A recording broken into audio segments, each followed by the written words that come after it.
big swamp rabbit, about this long.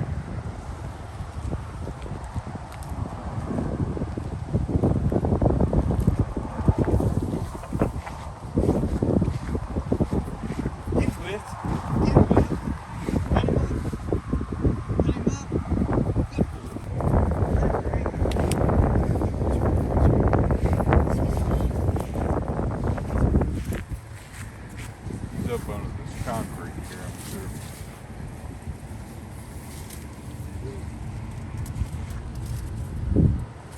That's what you want.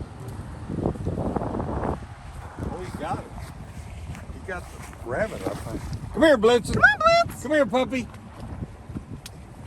Come on, puppy. Good dog. Good boy. That was a good boy. He's not interested. He didn't finish his job.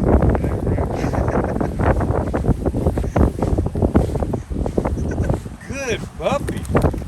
He almost got that rabbit.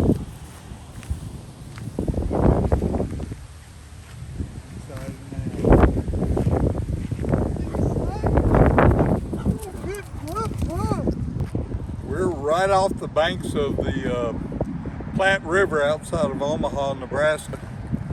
And not far from here, the Platte flows into Missouri. And if you look at the original Lewis and Clark expedition, they explored this area extensively. They thought they might be able to go up the Platte heading out west, but it's too shallow and it was not navigable, and it's still not. Yeah, we're at flood stage now though, so it looks like a deep river. Normally you can walk across here. It's a cool historic river, and the Platte drains a huge portion of Nebraska and Wyoming coming this direction and runs into the Missouri just down from here a little ways. Come here, Blitzen. Blitzen found a rabbit and he's trying to get it. Got news for him. The rabbit's got more patience than he does. Good Blitzen.